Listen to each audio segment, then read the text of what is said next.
That's the common thing out there right now. All right. Because, yeah. How's it going, everybody? This is Umar Thabit, and I am live here with Dr. Moe. First of all, Dr. Moe, I want to tell you thank you very much for inviting me at Biomed to do this interview. Sure, you're welcome. For sure. So we can get this started and we can get it going. So the first question I'm going to have for you, Dr. Moe, is can you tell us about yourself? First, Omar, thank you very much. I congratulate you on what you're doing, Motivate313. I reached out to you in a heartbeat when I saw your work, your brothers, have told me a bit about you, and that's to encourage you to keep doing what you're doing. A little bit about myself. So, I was born in Yemen, and I grew up there. Grew up in a village, and I came to America when I was 14 years old. And believe it or not, I did not speak a word of English. That was the summer of 1988, a very hot weather summer, and that's the early, the early part of myself. And then I went to Fortson, finished in 1993, high school. Then did 5 years at Wayne State. Immediately out of Fortson, I went to Wayne State University and got my pharmacy degree. And then we'll tell you more as you go on. This is like a little recap. Yeah, a little recap. Thank you for sharing that information. So, growing up, I know you mentioned that you went to Wayne State University. It was in the 90s, correct? That's for sure? Yeah, Okay. I went to Wayne State from 93 to 98. I graduated from college in summer 98. So you were a first generation, educator. In general, Yemeni fathers back then, and this is just me, just generalizing, but Yemeni fathers back then didn't view education as a priority. It was work first, school second kind of mindset. So how was it growing up as a first generation Yemeni who went into college and actually finished college and got a degree? Yeah, so I have to be fair. In the early 90s, when I was in Fortson, there were probably about 10 Yemenis in the school, and half of them are still my best friends today.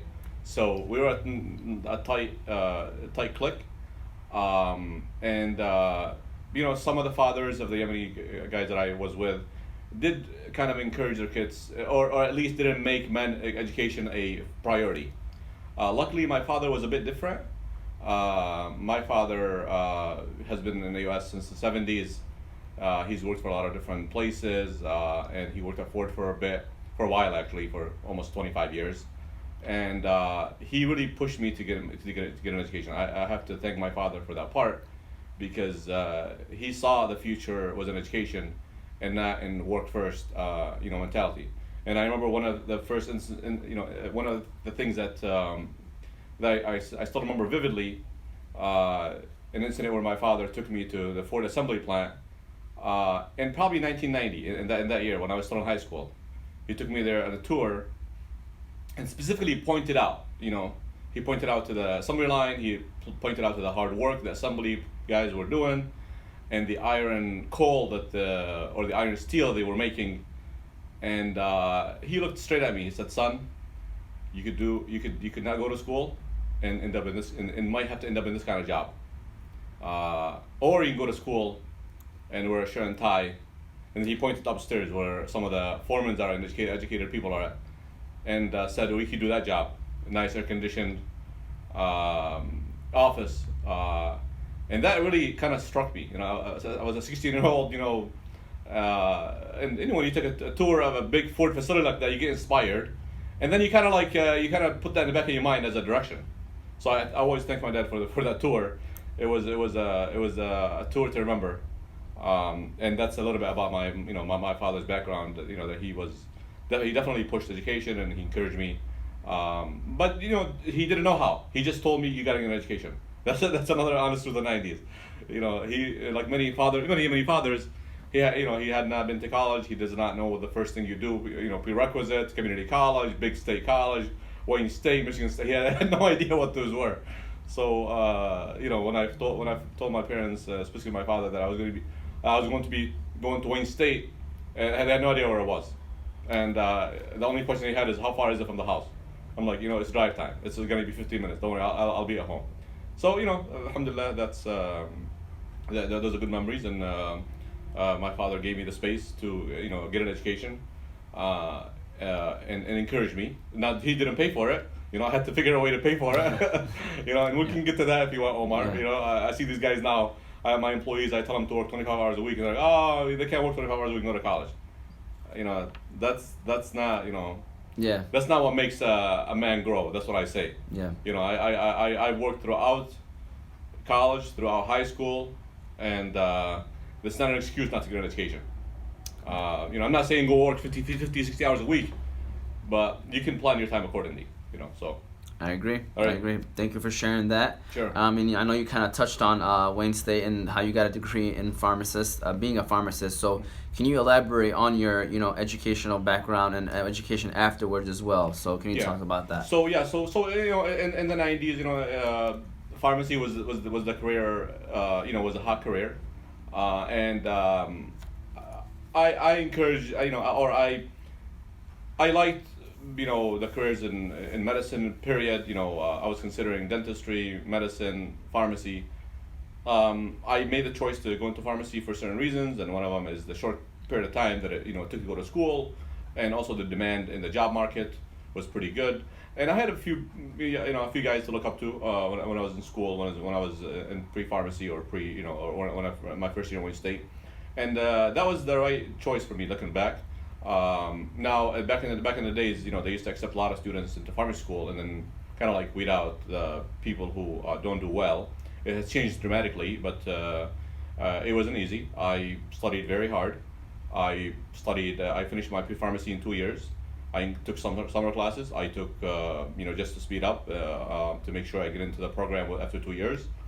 I was very honored to be selected to get into pharmacy school after only 2 years in pre-pharmacy, and really focus in school. That's what I tell a lot of people right now. I really focused on my education. I made sure I set my time to study. I did not have any time to do anything else but work and study. I was really dedicated. 2 years of pre-pharmacy, I got into pharmacy school in Wayne State in I think it was 95, and back in the days pharmacy school was 3 years, but we had summer courses, so they were really hard courses, and the school would advise you that during those summer courses that you really focus in passing what's called pharmacokinetics, and that was an 8-week course that we had to basically make sure that we pass all the exams. There was an exam every 2 weeks. So this is an example of education is not easy, and it needs dedication. And if you wanted to finish on time and be a top student, you gotta set that time for yourself. So I finished pharmacy school in '98, and I don't want to elaborate way too much, but I was alhamdulillah, I did very well in pharmacy school. And I immediately passed my exam, my pharmacy school exam, and also my law exam within a couple of weeks. And I started my career. I started my career at CVS, like any pharmacist in '98. And some of those guys that know me pretty well know what kind of jobs we had in '98. It was, it was high demand for pharmacists. We were recruited by various chain drugstores, and I immersed myself immediately into the profession. I remember working 60, 65, 70 hours a week. And I took on jobs at CVS that many pharmacists turned down. They would want pharmacists to go into the toughest areas of Detroit and run the pharmacies. So that's probably, looking back now at my career, that's probably where I learned the most. Beside learn the most in business in general is being challenged to take on tough operations and having to figure things out for yourself, from interviewing, hiring, management, and various other aspects to run a good pharmacy. And I did it for CVS for 5 years, and I developed very good skills and developed good relationships with many of the pharmacists that are there. And that probably, now that will lead to you now eventually in your career deciding to separate from the corporate world and deciding to own two, Biomed and Far More pharmacies, which are both national brands. So can you tell us about, what are the difference between those two, and tell us when did that start? I'm assuming it was after the 5 years. Yeah. So in 2003, after 5 years in CVS and what I call corporate America, and I like anybody else, I had I had my own goals, and even though looking back, I tell other guys, when I was employed by CVS, it didn't cross my mind to ever stepping out of the corporate world. I was a big advocate of doing well, doing your job well at the corporate world. But like anybody else, I grew professionally, and I grew in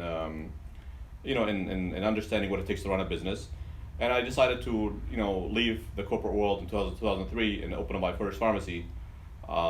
So 2003 I left, and I opened up what's still now in Midtown Detroit, called Detroit Medical Pharmacy, or Pharma Pharmacy. But eventually I branded all the pharmacies under Pharma Pharmacy, not to confuse the audience. But when I left in 2003, I opened up Pharma Pharmacy, and in a time where many of the guys were really against opening independent pharmacies, and were really immersed in the corporate world.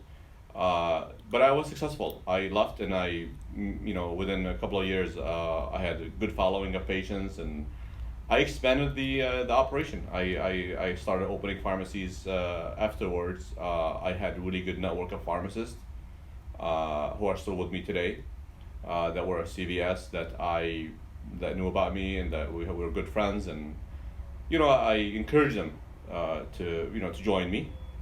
Some of the best guys right now around, such as Sammy Omar, pharmacist Sammy Omar from Tramik, very good partner and very good businessman, who I encouraged, who left CVS, I believe in 2008 or 9, became a partner at Farmore, and still has several pharmacies with me. Him and I run a bunch of pharmacies together. Mazen Baisa left corporate world 2009 and joined me, and we both ran Biomed pharmacies for a while. There's a number of other Yemenis I can tell you, and they don't gotta be Yemenis, but I just remember the two Yemenis. There's many other people, many other pharmacists who I encouraged, who became Pharma Pharmacy, pharmacists and operators, and we expanded Pharma Pharmacy to. My team and I expanded the network to, or the operation, to about 30 locations, and we have sold some to we can sell individual stores, so we sold some to the chains. We're down to about 22 pharmacies, and we make economic decisions based on market trends and locations, and the offers from the chains. But it's a business decision. It doesn't mean if you open a business and run it, doesn't mean that you got to be married to it. You can always sell it for a good price. But anyway. Not to lose the point, but we still operate 22 locations, all in Michigan, all throughout Michigan, all mainly in the Metro Detroit area. And then Biomed, we opened Biomed in 2009 and grew the brand. It's a different type of work. Biomed is mainly a specialty pharmacy, mainly focused on various compounding services. We grew that throughout we can ship to all states. We also opened a second location in Cincinnati, Ohio, which is still an operating Biomed pharmacy, and we do very well in that market. Covers several states. So that's the difference in pharmacies offering. And I continue to lead both Pharma Pharmacy and Biomed as the main the main CEO or the CEO. Awesome, man. Awesome. So you also started Mass Universe, which is also located in this Biomed location. So, and it sells different kinds of sanitary supplies. Why did you feel it was important to get into well, you were in the sanitary business, but even grow and expand, especially with COVID being a pandemic across the country? Yeah. So it's a good question. Being a natural business owner or a natural entrepreneur, when COVID first started to spread in here in Metro Detroit or Michigan, period, in early March, we were already making a limited number of sanitizers for people who are allergic to some ingredients. So we had the expertise in compounding, which is making medications from bulk ingredients or from scratch. So when the pandemic first hit, and I understood right away that sanitizing products of various forms, both alcohol, disinfectants, wipes, but mainly sanitizer gels and disinfectant wipes and disinfectant products were in hot demand, and there were huge shortages. I immediately put my team together, and we focused on producing thousands of bottles a day of sanitizers, gels, and solutions. We had the science in house. We had the people in house. We had the bottles and the gels and the alcohol, which is a very important ingredient. We had that on hand. Of course, it's isopropyl alcohol. It is not the alcohol that generally used for other purposes. And luckily, because I run an operation here in Biomed that's fully capable of turning around products within a day or two. I have my own graphic design, my own print shop, my own, so I was able to produce. I was able to make the sanitizers immediately or mass produce them. We became known here as the place to get sanitizers. So we had customers that drove from miles away to buy our sanitizers. We also had large businesses that ordered various sanitizer solutions and on. So with that came in, the ability to to carry the mask and so on. So I had some suppliers I was able to get various masks. Now it's common, but in early March, you couldn't buy a KN95 mask. You couldn't buy a surgical mask. You couldn't buy a cloth mask. You couldn't. So I got to work. I worked very hard to obtain supplies from various sources, and was able to stock up. I mean, in the beginning of March, Biomed was probably one of the only places where you can walk in one-stop shop and buy everything in one place. And we continue to do that. We continue to basically stock up various masks of various kind, and we kind of also learn the business in and out. I know some companies kind of got in late. We were on the business from early March. We understood the difference between a KN95, an N95, a surgical mask, a AAA surgical mask. We understood the difference between ethanol used in the sanitizers or alcohol or isopropyl alcohol. So we were, we basically got into it, and excuse me for a second. No problem. Just want to put this on silent. Yeah. So that's kind of the difference that between us and many other companies that may have gotten late and maybe offer masks or offer sanitizers separately. I'm not here to sell Mask Universe, but I can tell you that we're still a one-stop shop. We're also looked up here as advisors in knowledge, people who are of knowledge, who can advise whether you're running a business, a hair salon or a school or a daycare, or you got you have a certain office, a certain operation that needs advice on how to sanitize, when to sanitize, what. So that's kind of like the niche that we have developed Mask Universe. We get calls from various large businesses of all sizes and medium businesses as well, who come in here, and we conduct a quick interview, intake, we call. We kind of figure out what kind of employees, what kind of operation. Anyway, we have several questions for them. Then we design a program to provide them sanitizing products based on their need. There's a very unique way to make sure that to stay protected from COVID-19. It's not a cookie cutter approach. It's a customizable solution, and we're here to help people defeat stop the spread. And we're here to help, and we continue to do. Thank you for sharing that. I appreciate that. And you also got into the real estate business. You are the owner of MSR Real Estate.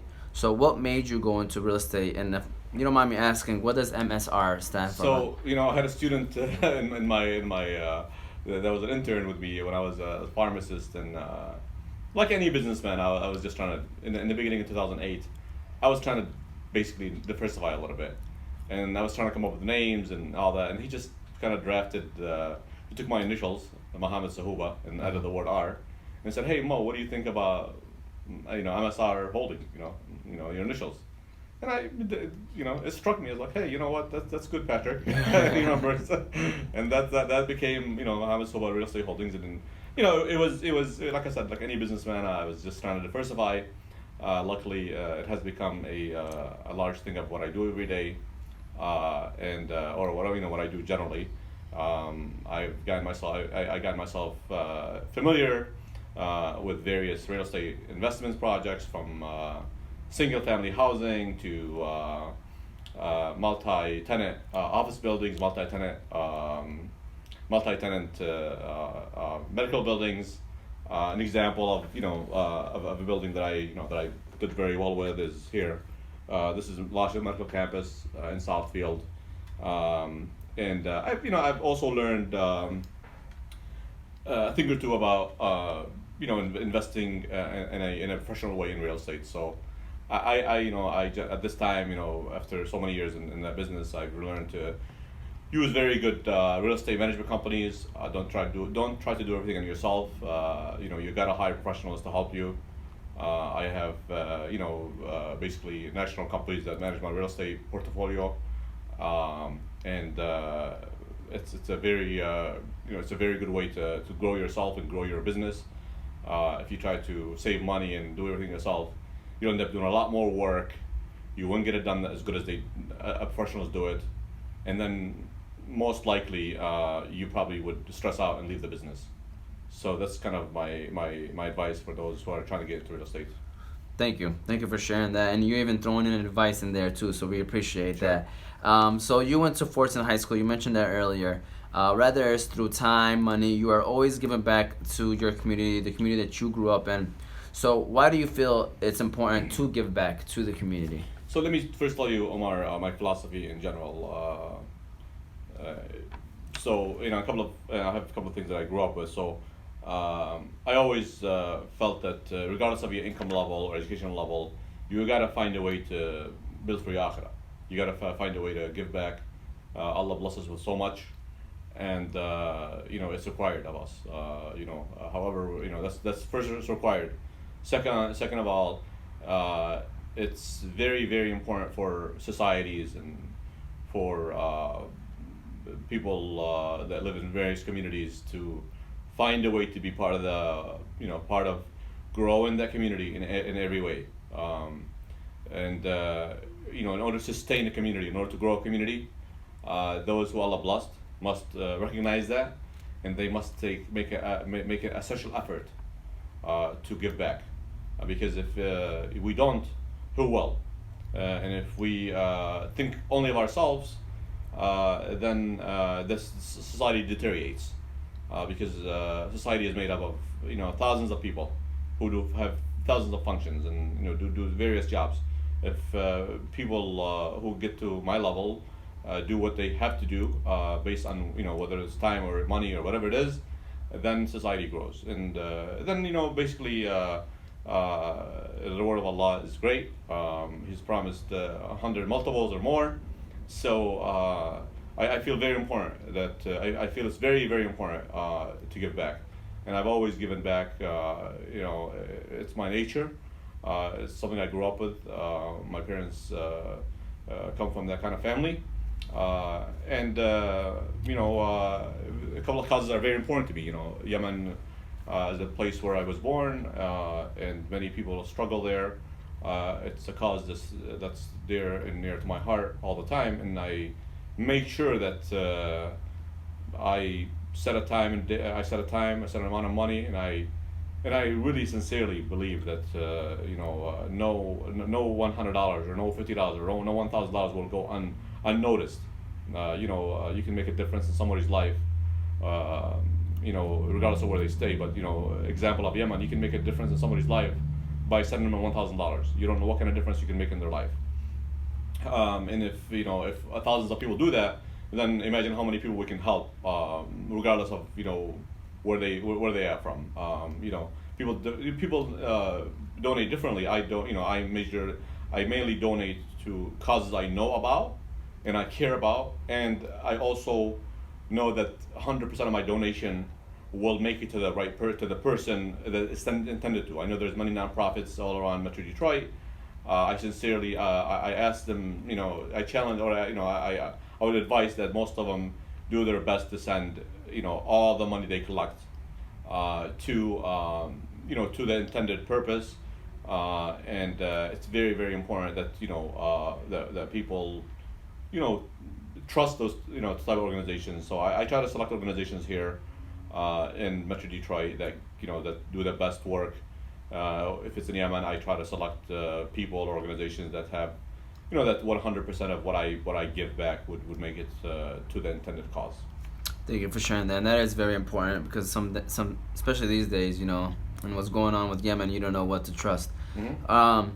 You are a strong advocate of South End Dearborn. Dearborn in general was South End. I was scrolling down your Facebook page, and you defend a lot of stuff that's happening in South End Dearborn. So can you tell us why you are such a strong advocate for South End Dearborn and some things that you have advocated for? Yeah. So just by history, when I first arrived to America, like 90% of Yemenis who arrive in Dearborn, I arrived in South End Dearborn. So I have a history there. I grew up there. I grew up on Amazon Street. I still remember the address, 2739 Amazon, second house from the corner. So unique history. When you grow up in that kind of when you grow up in a certain place, and you have great memories, you want to always make sure that that's not a forgotten place.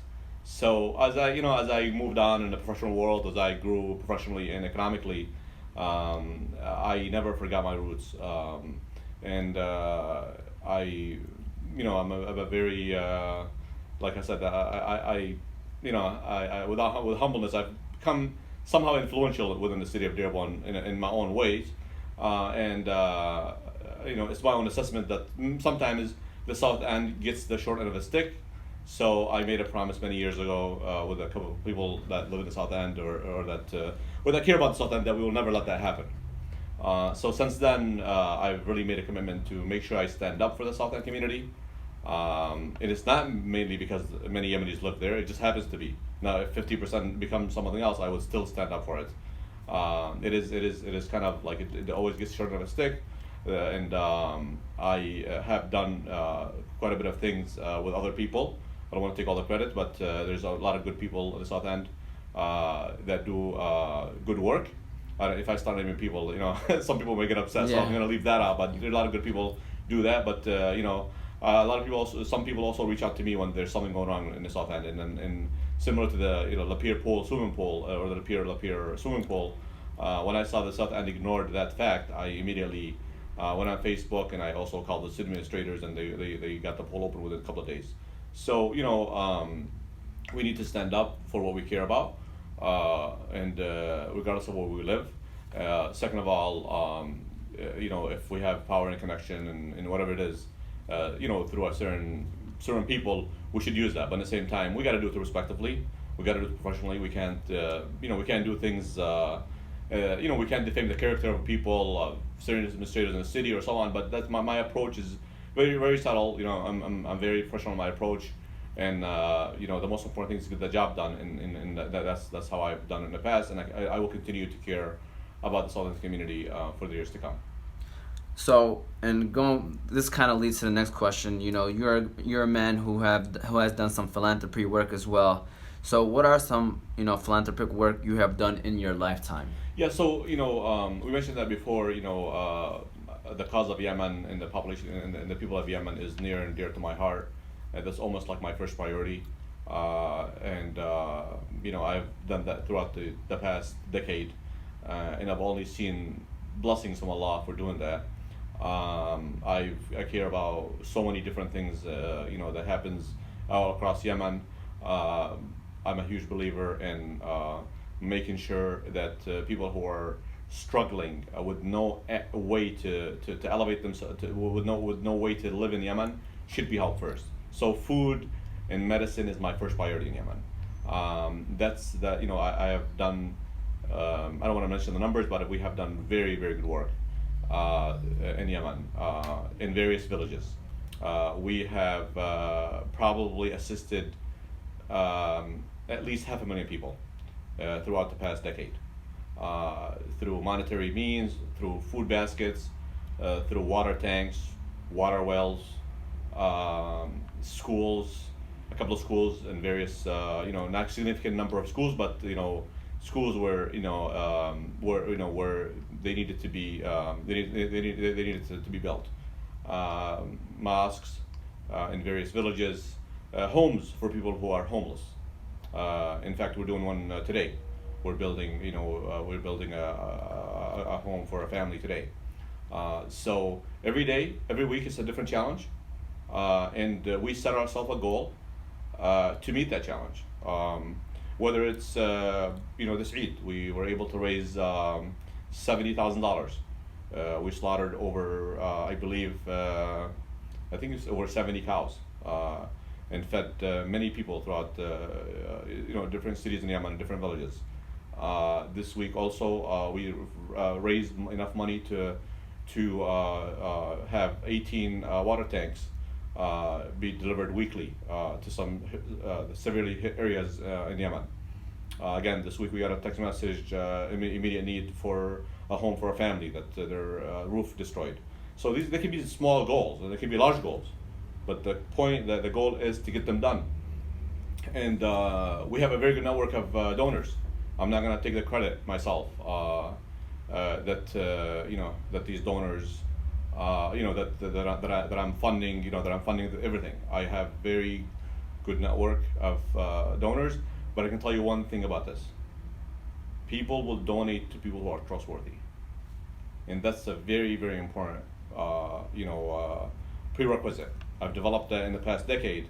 So when I text me and my family text my closest allies or friends, they immediately give.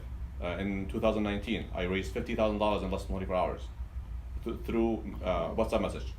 So people know you, they know you're trustworthy, they know that you will send 100% of what you collect for the intended cause. They will give. There's a lot of good people around. That's overseas, and here in the U.S. Alhamdulillah, I was able to be part of the Al Huda mosque that's on Warren Avenue in Lanio. They reached out to me about 3 years ago, asking me to help them fundraise for them, myself and many other people. Not mentioning numbers, but we were able to raise about $500,000 for them. And most recently, we raised $200,000, including in the $500,000. We raised $200,000 through Facebook, through Launch Good, by advertising through Facebook, Instagram, and just general reach out to various donors. We were able to raise $200,000 in 30 days. We got that goal done. That goal was specifically to pay to do the outside work of the mosque, including the parking lot and so on. Those are things that are important as well. I believe that community centers of that size, of that significant, they will be there for hundreds of years. They're important gathering places. I can't tell you the hundreds of reasons why, but the summary is when you can be part of such a good cause. That's a place that was built from scratch, in that area, that I believe has also good administration, and has a board that's pretty focused. And like I said, it'll be there for hundreds of years, and the blessings will only come and multiplied by hundreds, for people who give, because of the fact of where it is and so on. Thank you for sharing that information, and thank you for all the stuff that you do, because obviously the list, and this is probably just a part of some of the stuff that you do, that I know there's a lot more too. So I was looking also at your Facebook. I seen that you're at a lot of award ceremonies, and I'm assuming a lot of them are coming to you because of all the things that you do. So can you share with us some of the awards and recognitions you have received throughout your lifetime? Alhamdulillah, I don't go out seeking awards and recognitions.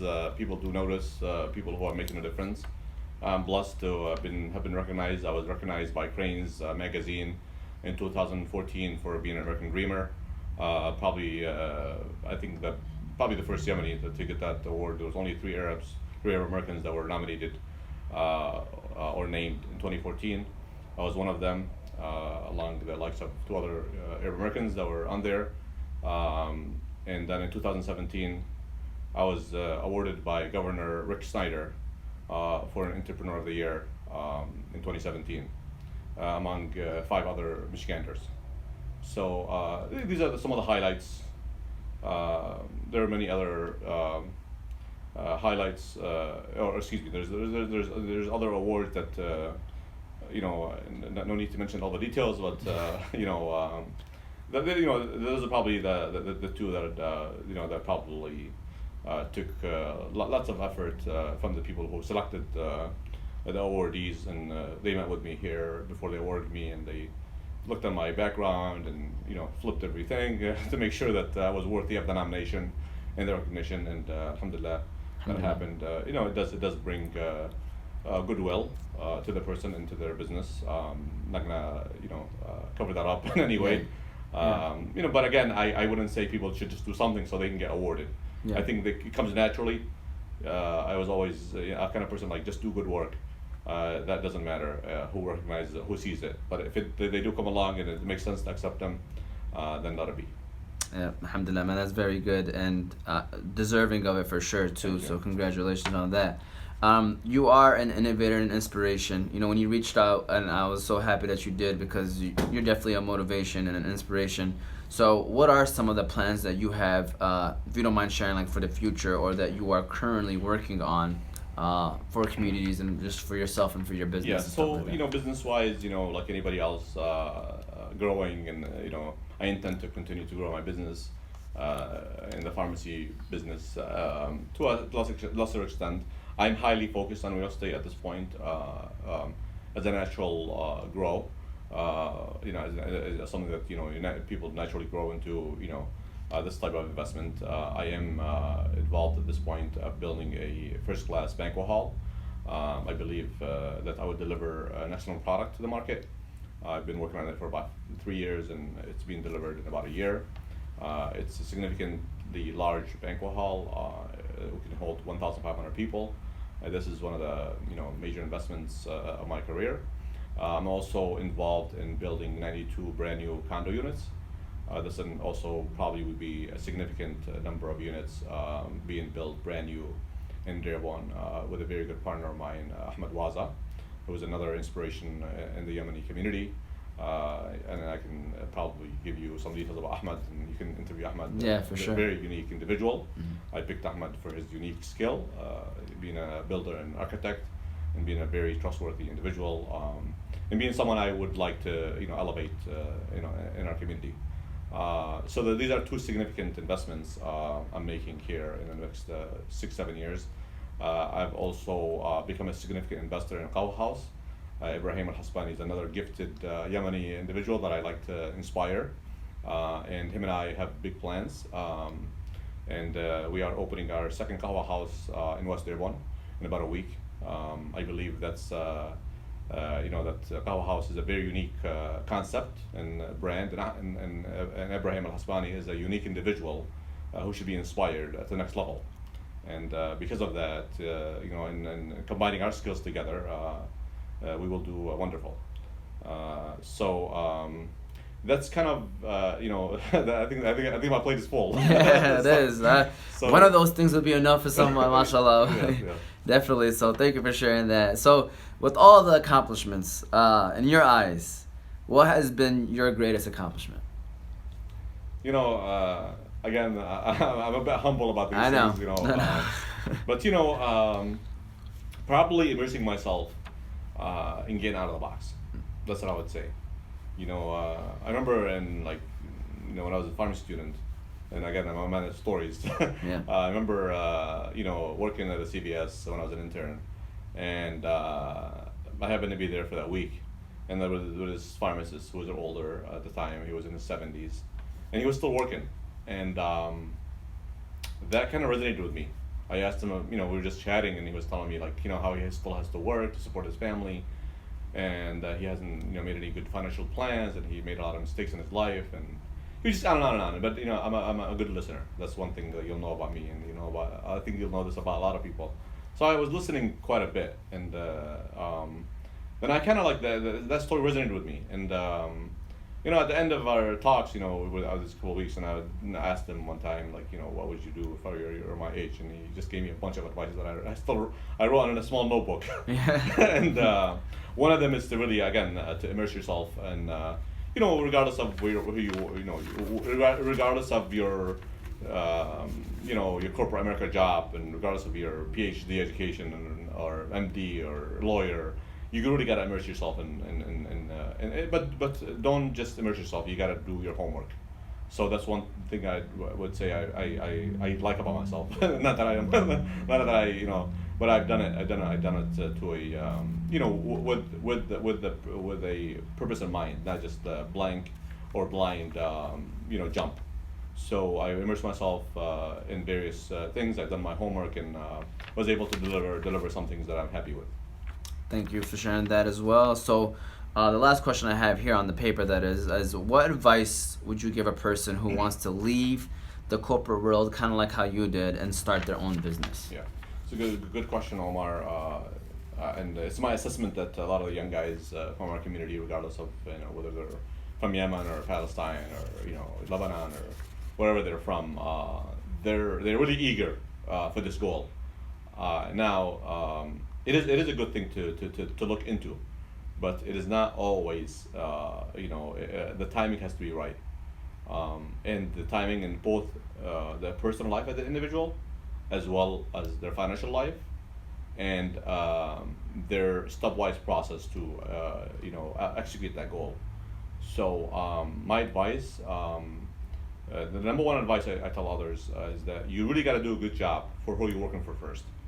If you're not a good employee and a very good employee, you will not be a good boss of other people. That's number one. If you haven't grown to that level where you're a very good where you master you master yourself as an employee, even as a boss in a corporate America, then you're probably not ready to set your own goals, or excuse me, you're not ready to leave. You're not ready to boss other, to be a manager or a leader for yourself and for other people to follow you. So that's I can elaborate for many hours about that specific target, but there's a lot of things to do to get to that level. So the next thing is probably planning your financial freedom appropriately. You can't leave corporate America owing $300,000 to the bank. You can't do that. That's a horrible mistake. Because guess what? You'll end up right back in there. So, all these I'm just giving you highlights, Omar. Because they're elaborating on them. You can elaborate on that, but you can't leave corporate America owing lots of money. Now, some people, there are people who do it, but in the successful, but it doesn't mean, my own experience, my own advice is that you set those two first, and then the third would follow. The third is, what business are you planning to execute, to get into? This is a very huge question. And what have you done to make sure that's successful? There's a lot of failed businesses.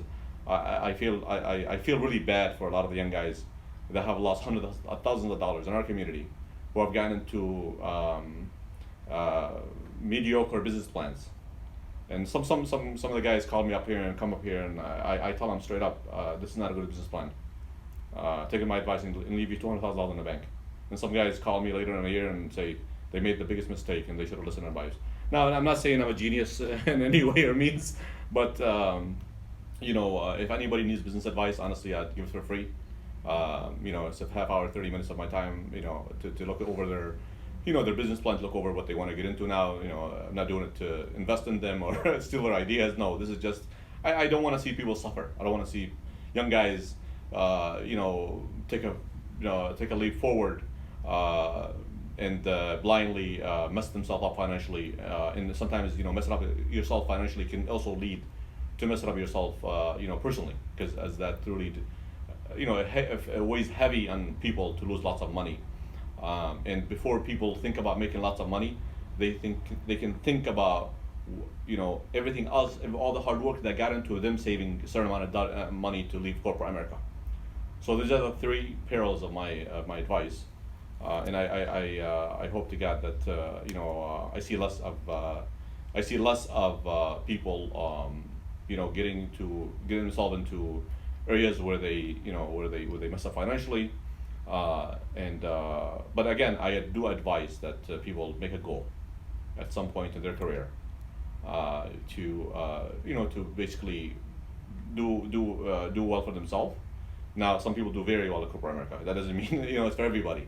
I have friends who are do very well in corporate America, who earn very good living and are happy with where they're at. But there are those who have that dream of splitting, and I hope that they do their homework and they do some of the advice that I provided today. To be honest with you, for a man that's as successful as you are, they'll be a fool to not listen to you, Dr. Moe. I just want to let you know that.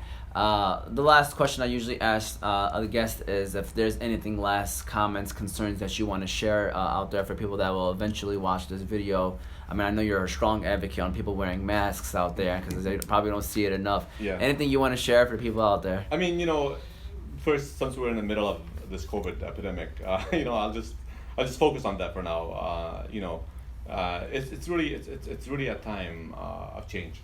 It's a time of not being selfish. It's a time of listening to science and not politics, and not personal opinions and personal, propaganda of freedom and so on. It really irritates me when I see various people, either thinking this is a propaganda or there's no science-based evidence to basically go on to protect yourself, to put a mask on, protect yourself, sanitize, and so on. This is all nonsense, people. Please, this is all nonsense. Please do well for yourself and for your family and for your relatives and for the community and so on. Please protect yourself. Please put a mask on. If you need a free mask, just come to my place. I'll give you a free mask. If you need free sanitizer, just come to my place. I'll give you free stuff. But the point is, this is not a time to not take that seriously. This is also not a time not to gather. This is not a time to gather. So I'm a strong advocate right now for the Middle Eastern community to be responsible, to be responsible and to act responsible in all the things they're doing, and especially the summer, of gatherings, of weddings, marriages, various functions, whether they're in a home or in a small hall or a big hall, regardless what it is. It is not time for that, my community. Please don't take this very seriously.